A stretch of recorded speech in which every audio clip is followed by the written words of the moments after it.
साथियों नमस्कार। Most welcome in our maths class. आप सभी का हमारे गणित कक्षा में स्वागत है। हम यहाँ पर डिस्कस कर रहे हैं इस वीडियो में कक्षा 10वीं अध्याय 4 समांतर श्रेणी छत्तीसगढ़ बोर्ड के प्रश्नावली 4.1 के प्रश्नों को अभी तक के हम इस प्रश्नावली के 9 प्रश्न हल कर चुके हैं और आगे हम आते हैं आज क्वेश्चन 10। इसको हल करेंगे, हम हल करके यहाँ पर दिखाएंगे। साथियों सबसे रिक्वेस्ट है कि ये वीडियो या फिर इसमें बताए हुए गणित के जो भी नियम हैं समझाया जाता है, यदि वो आपको पसंद आता है तो अपने दोस्तों के साथ ज़रूर करके शेयर करें, लाइक करें और सब्सक्राइब करें। और वीडियो को बार बार पॉज करके या फिर स्टॉप करके या फिर स्क्रीनशॉट लेके अपने पास रखें ताकि आपके कक्षा 10वीं के गणित हल करने में या परीक्षा के लिए ये उपयोगी साबित हो सके। और उसके अलावा और भी चीज़ें हैं कि यदि आपको कोई सुझाव देना हो, कोई कमेंट करके आप हमको बता सकते हैं, कोई गाइड करना हो हमको या कुछ भी आपसे जो भी चर्चा हो, डिस्कशन करना हो तो आप कमेंट सेक्शन में जाके अपनी बात रख सकते हैं। तो दोस्तों आगे अब हम शुरुआत करते हैं कि आज का क्वेश्चन 10। इसमें कहा गया है कि फूलों की एक क्यारी की पहली पंक्ति में 23 पौधे हैं, दूसरी पंक्ति में 21 पौधे हैं, तीसरी पंक्ति में 19 पौधे हैं। इसी प्रकार से आगे यह क्रम चले जाता है और इस क्यारी की अंतिम पंक्ति में जो पौधे हैं वो 5 हैं, कि अंतिम पंक्ति में 5 पौधे हैं। क्यारी में कुल कितनी पंक्तियां हैं ये हमको निकालने के लिए कहा गया है। अब आप इसको इस तरीके से समझेंगे। अच्छा साथियों, प्रश्न हल करने से पहले एक और रिक्वेस्ट रहेगा कि आप कभी भी जब गणित बनाने बैठें या फिर इस वीडियो के माध्यम से गणित समझने का प्रयास करें तो कॉपी और गणित की पुस्तक अपने पास ज़रूर रखें, क्योंकि हो सकता है कि प्रश्न लिखते समय कुछ हिस्से वीडियो में ना आ पाएँ या फिर ज़रूरत पड़े कि आपको जोड़ना घटाना गुणा भाग कुछ तुरंत करना पड़े, तो उसके लिए कॉपी आपके पास रहे। तो पुस्तक और कॉपी आप अपने पास लेके बैठें तो प्रश्न पढ़ने में और समझने में आपको आसानी होगी। आगे हम चलते हैं आगे की ओर। फूलों की एक क्यारी, हमने प्रश्न पढ़ लिया, फिर से एक बार समझने का प्रयास करते हैं कि फूलों की एक क्यारी की पहली पंक्ति में 23 पौधे हैं। इसको इस तरीके से समझ सकते हैं कि मान लेते हैं हमारे पास इस तरीके की एक क्यारी है और इसमें बहुत सारी पंक्तियां हैं। ये होगी पहली पंक्ति, ये होगी दूसरी पंक्ति, ये होगी तीसरी पंक्ति, इस तरीके से बहुत सारी पंक्तियां यहाँ पर है। अब ये कहा गया है कि यहाँ पर पौधे लगे हुए हैं ऐसे, ठीक है। तो इस पंक्ति में टोटल जो पौधे लगे हुए हैं वो है 23। उसके बाद वाले लाइन में लगा हुआ है 21, मतलब हो सकता है ये सिकुड़ते हुए आ रहा हो। फिर उसके बाद वाले में 19 है, फिर उसके बाद वाले में इसी तरीके से 17 होंगे। आप दो का अंतर देखते जाएंगे। फिर उसके बाद वाले में बिल्कुल यहाँ 15 होगा। ऐसे करते करते हम जाते हैं तो ये लास्ट वाली पंक्ति में कुल पौधों की संख्या कितनी हो जाती है? 5। ये प्रश्न में हमको दिया गया है, तो ये समझने के लिए हो सकता है इस खेत का आकार ऐसा ना होकर, इस प्रकार से ना होकर कुछ ऐसा हो, मतलब वो सिकुड़ते जाए, पहले लाइन के लिए ज़्यादा जगह हो और उसके बाद वाले के लिए कम, इसलिए इस लाइन में ज़्यादा आ जाएगा, फिर उसके बाद वाले में उससे थोड़ा कम आएगा, फिर उसके बाद वाले में थोड़ा कम। ऐसा करते करते सिकुड़ जा रहा है ये खेत या ये क्यारी। तो इसीलिए पहली पंक्ति में यहाँ पर जहाँ 23 पौधे हैं, दूसरी पंक्ति में 21, तीसरी पंक्ति में 19 और वैसे ही आगे हम इसी क्रम में घटाते जाएंगे। तो 23 के बाद 21 आया, तो 21 के बाद 19 आया, तो उसके बाद क्या आ जाएगा? उसके बाद आपका 17 आएगा, फिर 15, फिर 13, ऐसा करके ये क्रम चलते जाता है कहाँ तक? 5वें तक। तो आप चाहें तो गिन के भी इसका उत्तर बता सकते हैं, लेकिन हमको चूँकि पेपर में लिखने के हिसाब से या गणितीय मेथड के हिसाब से हल करना है तो आगे हम इसको हल करेंगे। कॉन्सेप्ट तो अभी आपको समझ में आ गया होगा। हाँ तो साथियों, यहाँ पर मैंने थोड़ा सा शुरुआत कर लिया है कि क्यारी की पंक्तियों में पौधों की संख्या हम देखेंगे। बहुत सारी क्यारियाँ हैं, बहुत सारी पंक्तियां हैं एक क्यारी में, उसमें पौधों की संख्या इस प्रकार है कि पहली क्यारी में पहली पंक्ति में, क्यारी के पहली पंक्ति में 23 पौधे हैं, दूसरे में 21, तीसरी पंक्ति में 19। इस तरीके से क्रम जाते जाता है और अंतिम जो पंक्ति होगी क्यारी की, क्यारी मतलब खेत का ही एक छोटा सा रूप, तो उसके जो अंतिम पंक्ति में पौधों की संख्या कितनी है? 5 है। तो हमको यहाँ पर कुल कितनी पंक्तियाँ हैं ये निकालने के लिए दिया गया है। अब इस प्रश्न को आगे हल करेंगे, उसके लिए हमारे पास जो इम्पोर्टेंट रिक्वायरमेंट है वो इस प्रकार से हमने यहाँ पर श्रेणी बना लिया। अब इस श्रेणी से हम देखेंगे तो हम क्या लिख सकते हैं, प्रथम पद हमको क्या मिलेगा, श्रेणी से हम लिख सकते हैं, ये जो श्रेणी हमने बनाया है उस श्रेणी से प्रथम पद हमको क्या मिलेगा, प्रथम पद a बराबर मिल जाएगा 23।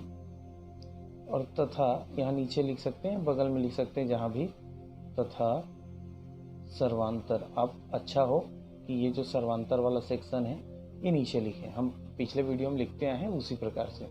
तथा सर्वांतर, ये जो सर्वांतर है हम d कहते हैं, तो d बराबर कितना आ गया, देखिए 21 में से हम किसको घटाएंगे, 23 को घटाएंगे, तो यहाँ पर आ जाएगा -2। आप चाहें तो 19 में से 21 को भी घटा सकते हैं, ये तो हम पहले भी डिस्कस कर चुके हैं, अब इस पर ज़्यादा बोलने वाली बात नहीं है। सर्वांतर मतलब प्रत्येक पद से दूसरे पद को हमको घटा के चेक करना होता है कि भाई वहाँ पर उनके बीच में अंतर बराबर है या नहीं है। लेकिन यहाँ शर्त होती है कि दूसरे में पहले घटाना है या तीसरे में दूसरे घटाना है या फिर चौथे में तीसरे को घटाना है, इस प्रकार से। तो यहाँ पर क्या आ गया, हमने घटाया, हमको मिला -2। वैसे भी हम देख सकते हैं कि ये घटते क्रम में है, 23 के बाद 21 कम हो रहा है, बढ़ नहीं रहा है, कम हो रहा है, इसलिए यहाँ पर -2 है। अब हम देखते हैं कि यहाँ पर कुल अंतिम पद जो है हमारा 5 है। तो इस प्रकार से हम और क्या ले सकते हैं, यहाँ पर अंतिम पद मान सकते हैं। हमारे पास अंतिम पद हो गया जिसको हम L से दर्शाते हैं, क्या है वो, 5 है। तो अंतिम पद के सूत्र अब सभी को याद होगा, अंतिम पद का सूत्र क्या होता है, याद कीजिए। ठीक, मैं बताता हूँ, L = A + n-1 × d। इस सूत्र को हम लगाएंगे क्योंकि हमको अंतिम पद दिया गया है और क्या निकालने को कहा गया है, क्या निकालने के लिए कहा गया है, हाँ, पंक्ति की संख्या, मतलब पदों की संख्या। तो पदों की संख्या कितनी है, n, तो n का मान हमको निकालना है, इसलिए हमने ये सूत्र उपयोग किया है। अब यहाँ पर क्या करेंगे, हम मान रखने पर, तो अंतिम पद का सूत्र में, इसमें मान रखने पर, तो हम मान रखते हैं, हमको क्या मिलेगा, L की जगह पर आ जाएगा 5, A की जगह पर आ जाएगा 23, N चूँकि हमको निकालना है, और D की जगह पर आ गया -2। अब इसको हम ट्रांसफ़र करेंगे, ट्रांसफ़र मतलब पक्षांतर, वो जो इस साइड में है उसको इस साइड में लाने का प्रयास हम करेंगे। तो यहाँ पर क्या हो जाएगा, 5, अब देखिए ये प्लस है, कुछ नहीं है निशान, मतलब प्लस है, पक्षांतर करने पर ये क्या हो जाएगा, माइनस हो जाएगा। तो 5 - 23 = n-1, n-1 ही रहेगा, और ये हो गया -2। अभी इसको बाद में हल करेंगे, पहले इसको देख लेते हैं। तो 5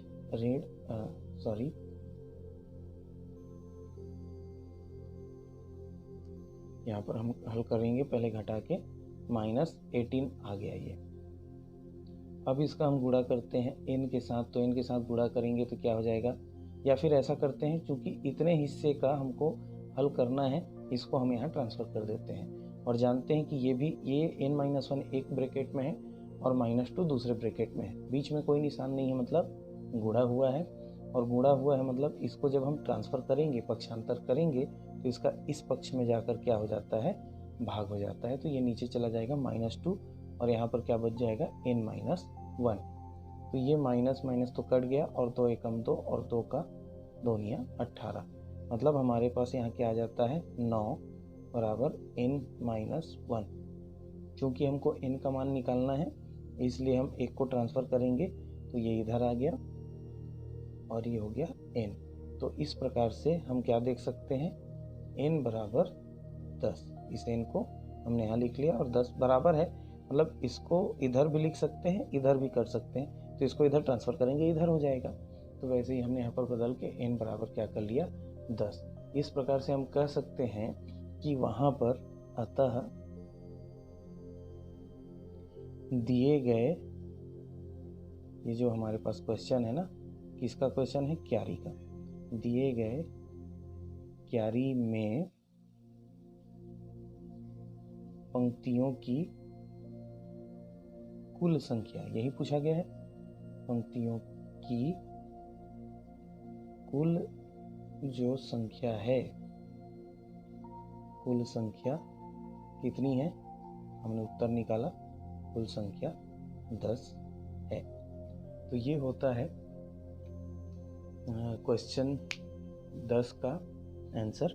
और आप आगे पीछे वीडियो को आगे पीछे करके जहाँ समझ में ना आया हो वो हिस्सा फिर से देख लेंगे। मैं दोबारा यहाँ पर नहीं समझाऊंगा, क्योंकि वीडियो में है उसी चीज़ को बार बार बात करेंगे तो फिर फालतू का समय इसमें भी बढ़ते जाएगा, वीडियो लंबा हो जाएगा।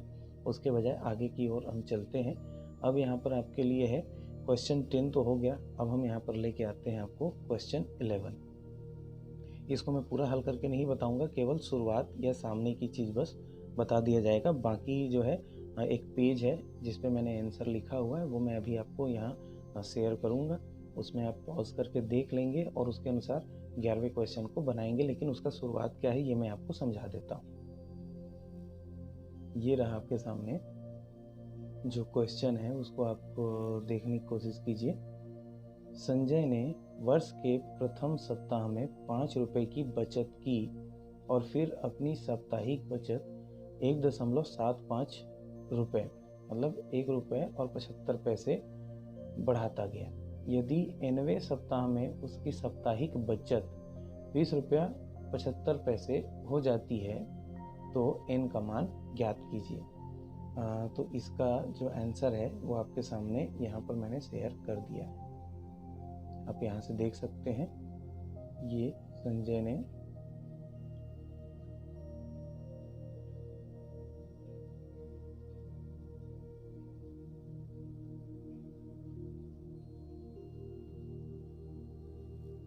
ये पूरा पेज का व्यू आपके सामने है। यहाँ पर पूरा उत्तर रखा हुआ है। लेकिन अभी आप पुस्तक आपके पास होगा या क्वेश्चन जो मैंने पढ़ा वो भी आपने देखा होगा। अब यहाँ पर मैं थोड़ा समझा देता हूँ कि संजय कोई व्यक्ति है, वो वर्ष के प्रथम सप्ताह में, मतलब कोई लोग ऐसा डिसाइड करते हैं ना कि अब मैं पैसे जमा करूँगा, तो उस बंदे ने भी डिसाइड किया कि मैं अपना पैसा हर हफ्ते कुछ जमा करते जाऊँगा। तो वो पहले हफ्ता उसने जमा किया 5 रुपये। अब वो क्या करता है कि हर हफ्ते अपने साप्ताहिक बचत में 1 रुपये 75 पैसे बढ़ाता चला गया। मतलब पहले हफ्ते में यदि उसने 5 रुपया बचत किया है तो दूसरे हफ्ते में 6 रुपया 75 पैसा उसके पास हो जाएगा। आप खुद सोच के देखिए कि यदि पहले हफ्ते उसने कितना रुपये जमा किया, पहले हफ्ते, पहला सप्ताह या हफ्ता 5 रुपये। अब उसने दूसरे सप्ताह में कितना जमा किया, बचत बैंक या जहाँ भी वो जमा कर रहा है तो वहाँ पर कितना हो गया, 1 रुपये 75 पैसा उसको बढ़ाना है। तो 5 + 1.75, 1 रुपये 75 पैसे बढ़ाया तो कितना हो गया, 6 रुपया 75 पैसा। इसी तरीके से तीसरे सप्ताह में वापस उसने क्या किया, फिर से 1 रुपये 75 पैसे बढ़ाया। तो ये 6 रुपये 75 पैसे में अब हम क्या करेंगे, 1 रुपये 75 पैसा बढ़ाएंगे तो कितना हो जाएगा, 8 रुपया 50 पैसा। तो इस तरीके से सीरीज़ बनते जाएगी और एक समय ऐसा आएगा, वो कौन सा नंबर होगा वो हमको नहीं पता, वो n है, कि वहाँ पर ये पैसा जमा करते करते उसके पास कितना हो गया, 20 रुपया 75 पैसा। ठीक है। तो इस प्रकार यह सीरीज कैसे बन जाएगी, पहला सप्ताह 5 रुपया, दूसरा सप्ताह 6 रुपये 75 पैसा, तीसरा सप्ताह 8 रुपया 50 पैसा, ऐसा करते करते करते 20 रुपया 75 पैसा उसका किसी सप्ताह में होगा। तो वहीं पूछा गया है कि ये जो 20 रुपये 75 पैसा है वो nवें सप्ताह में हो रहा है, तो इस n का मान ज्ञात करना है। तो ऐसा ही लगभग इसी के समान प्रश्न अभी हमने 10वां नंबर क्वेश्चन को हल करके देखा है। तो मैंने केवल प्रश्न भी समझा दिया, बाकी जो उत्तर है पहले ही मैंने ये शेयर किया है, आप इसको देख सकते हैं। इसमें जो भी उत्तर है आपको मिल जाएगा, समझने का पूरा प्रयास करेंगे। और आगे पीछे करके देख लीजिएगा, कहीं ना कहीं तो इसका साफ पिक्चर आपको दिख ही जाएगा। वहाँ पर आपको समझ में आ जाएगा कि क्वेश्चन किस तरीके से हल किया गया। आप समझने का प्रयास करें। यदि समझ में नहीं आता है तो कमेंट कीजिए और पूछ लीजिए, फिर से हम इसको समझा देंगे। और रहा बात, यदि ये वीडियो या इस प्रकार के जितने भी वीडियो हैं आपको पसंद आ रहे हैं तो अपने सहपाठी, अपने मित्रों, अपने सखा से, अपने दोस्तों से शेयर कीजिए। उनको भी कहिए कि लाइक करें और सब्सक्राइब ज़रूर करें, ताकि हम आगे लगातार वीडियो बनाते रहें। आपका दिन शुभ हो। धन्यवाद।